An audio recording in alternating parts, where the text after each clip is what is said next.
One of the most important elements in our musicianship playing guitar is the ability to strum and keep rhythm really consistently. So in today's lesson, that's exactly what we're going to do, looking at 3 songs sure to give your rhythm technique a huge boost. Hey, Chris here. Welcome to the lesson. If you wouldn't mind hitting the like button, subscribe, consider becoming a member of the channel. I'd really appreciate it. If you want to follow along, I've got the chords all tabbed out with the strum patterns we're going to go over today. There's a link in the description, so grab that if you want. Let's get right into it. So the first example I want to share with you guys is going to be from Limb by Limb, and there are a couple of really amazing things we can get out of this simple strum pattern. It's simple, but maybe not so easy. Just before we break it down in detail, let's take a listen to Trey playing it.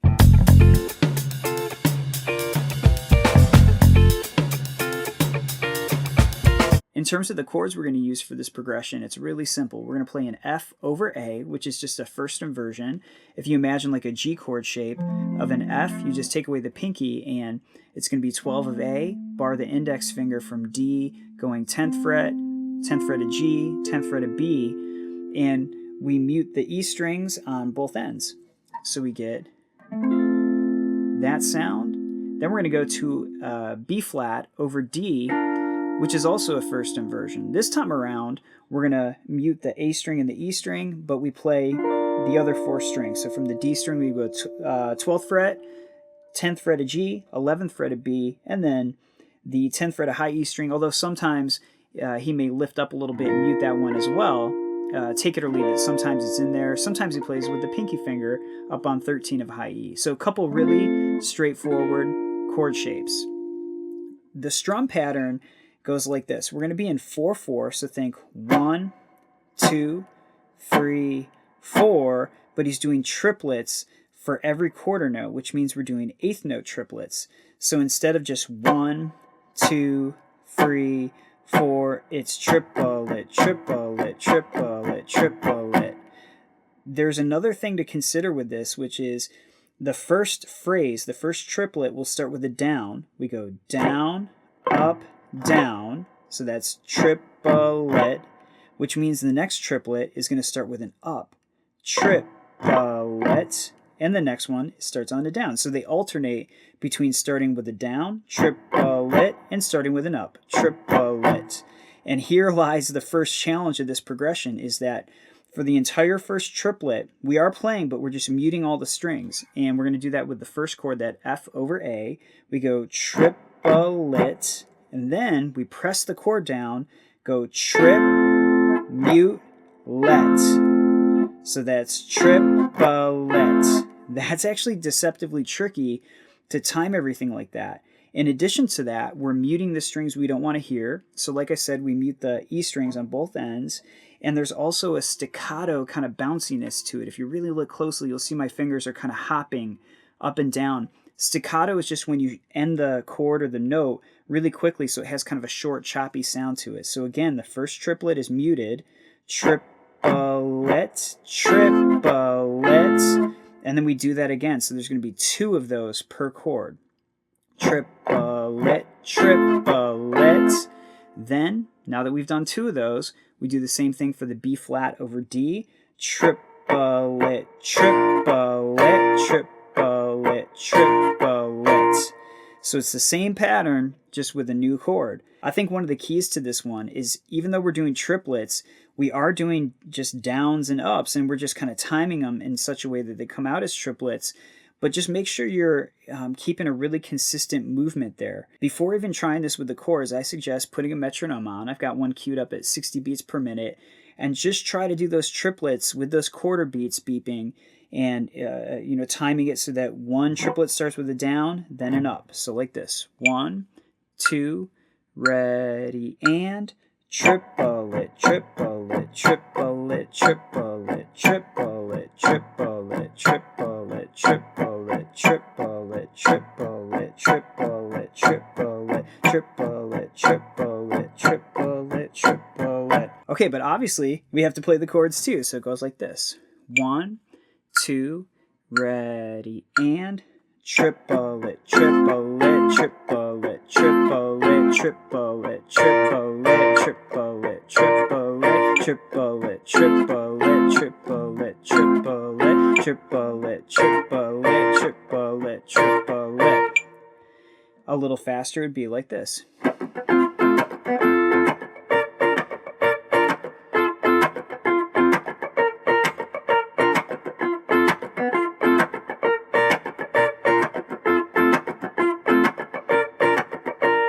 That's such a fun progression to play. It's so bouncy and kind of positive and lighthearted. And we're going to go to another one that has a similar vibe, at least I think so, which is Yamar. So before we break it down in detail, let's look at Trey play it.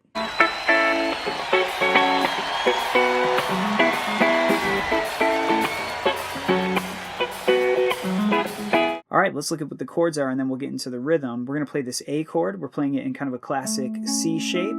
So 12 of A, 11 of D, 9 of G, 10 of B string.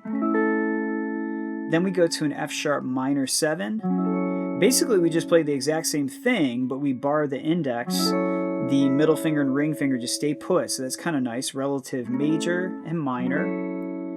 Okay, the next chord is a B minor over D, which is a first inversion, and Trey does this really cool voicing where we go like this. Now, the trick here to envision this one and to find this kind of chord in other scenarios is think of it like this. There's a power chord right here. This is just a B power chord. So what you need to be able to do is find where the root note of your chord is on the D string. So here's a B. We plug in a power chord, and then we're just putting the minor third on the low E string. So think of wherever your index is, go one fret to the right on the top string, and then put it all together. For example, if we were doing a G minor over B flat, you would find a G here, play a power chord, and then go up a fret into the top string, and you would have a minor version of that chord. But we're doing a B minor, so there it is. And then the last one is also an inversion. This is going to be E over G sharp, and it goes like that. So in this case, we're not really hitting the E strings on either side, so these are both kind of muted. And we go 11 of A, 9 of D, 9 of G, 9 of B, all with the index. Sometimes he does a little hammer-on line. For the most part, I'm probably going to leave that out, but I'll throw it in here and there toward the end. So now that we've got the chords A, F sharp minor, B minor over D, and E over G sharp, let's talk about the rhythm. Here's how the pattern goes really slowly. Start with a down with a mute. Ready, and mute, down, up, down, up, mute, up, down, up, mute, up,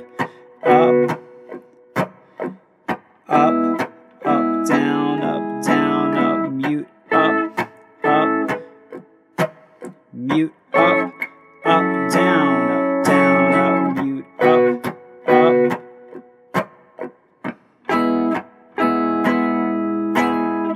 And here it is a little faster.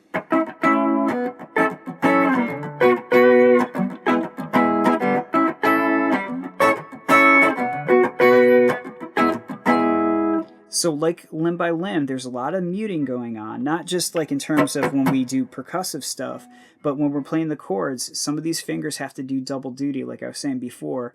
So again, in this case, I'm muting with the thumb for the E string. I'm actually using the pinky finger right here. I don't know if you guys can see that, but I'm actually using the flesh of the pinky finger here to mute the high E string. When I go to the F sharp minor chord, I'm actually muting with the tip of the index finger there, because the thumb, it's pretty tricky to go like that. I just like to go like this. When we do the B minor over D, on this one, my pinky finger's muting the high E string, and the middle finger's actually just grazing the A string to mute that. When we do the E chord, I think I mentioned that before, but the thumb is muting the E string, and the index finger is muting the high E string. That being said, if you accidentally left those open, it would sound really nice. It's just not quite the vibe we're going for, because it's kind of a tighter sound here. But those mutes are really important.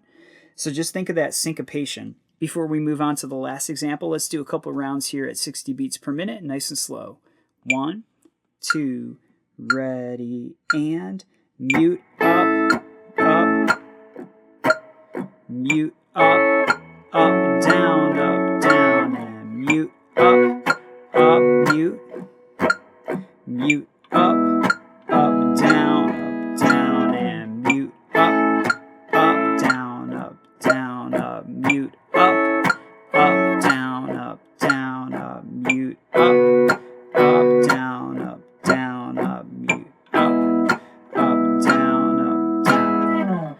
of the tricky things with this hammer-on move over that E chord is that we start this hammer-on with an up. So up, hammer-on, up, down, up, down. So here it is.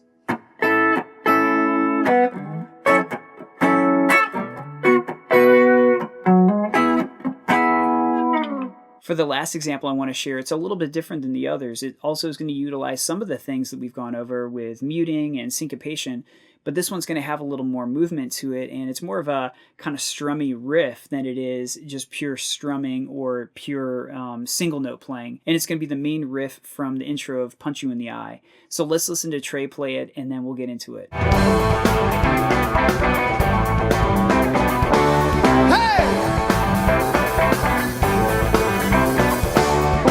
So this first riff is going to start with the down, down, hammer on, down, up, down, pull off, like that. Then we play an A minor third, it's a dyad, and we do that with an up. Then we go to a G over A, also with an up, A minor on an up, G on an up as well. Here's the riff put together. We're going to go a down with a hammer on, down, up, down, pull off, up, up, up, up, down, down, up, down, down. Beyond all the stuff we're playing in here that could be a little tricky to execute, I think the other thing timing-wise that's kind of unusual to say the least is that we've got a measure of 4/4. So we go 1 E and a 2 E and a 3 E and a 4 E and then a measure of 5/4. 1 E and a 2 E and a 3 E and 4 E and a 5 and a 1 E and a 2 E and a 3 E and a 4 E and 1 E and a 2 E and a 3 E and 4 E and a 5. Here it is a little faster. 1 E and a 2 E and a 3 E and a 4 E and a 1 E and a 2 E and a 3 E and a 4 E and a 5 and a 1 E and a 2 E and a 3 E and a 4 E and a 1 E and a 2 E and a 3 E and a 4 E and a 5. Just like the last two examples, there's quite a bit of muting going on. That's a really underrated part of our musicianship playing the guitar, is being able to get rid of the stuff we don't want to hear. So my thumb is wrapped around the low E string. My index finger is actually kind of doing double duty. I'm fretting the D string on the 5th fret, but then I'm muting the other strings when the finger lifts up. It's just kind of, it's hard, I can't show you guys from the angle, but the rest of the underside of my finger is hitting the top of each string. Not enough to bar it, because we don't really necessarily want that sound. We just really want that pointed sound of whatever the D string's playing. So that mute is a huge part of it. And I just pretty much keep that technique for all of the chords. So thumb and index are doing the muting. Even here.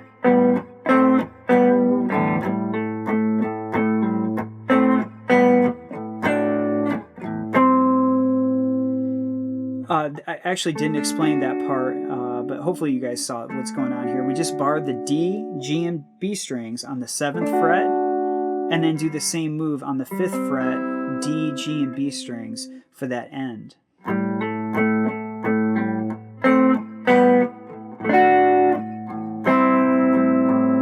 Pretty much in between, anytime you would strike a chord, like one of these fuller sounding chords, in between you're just still pedaling the A string, and it's just keeping that right hand really consistent. So I'm going to play it one more time with the metronome, and just really watch how I keep a constant movement happening so that everything's really consistent. 1, 2, ready, and...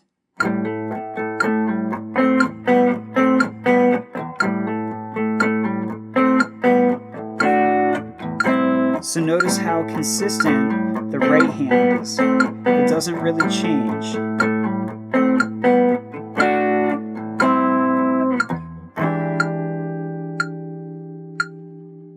There you have it. Just a few songs to really bolster up your timing, your strumming, and really your overall musicianship, because everything's connected. I guarantee that this stuff, even though we might be thinking of this more as like rhythm guitar, it'll definitely help out with your lead playing as well, even though it may not show up in obvious ways. So hopefully you got something out of this. Please let me know if there's anything you need explained a little more clearly. If you have any questions, let me know. Or if you have a suggestion for a lesson topic or a song you want to see covered, definitely don't hesitate. This whole channel is viewer driven, so I want to do the stuff you guys want to see. Thank you so much for hanging with me, and I'll see you soon. Thanks.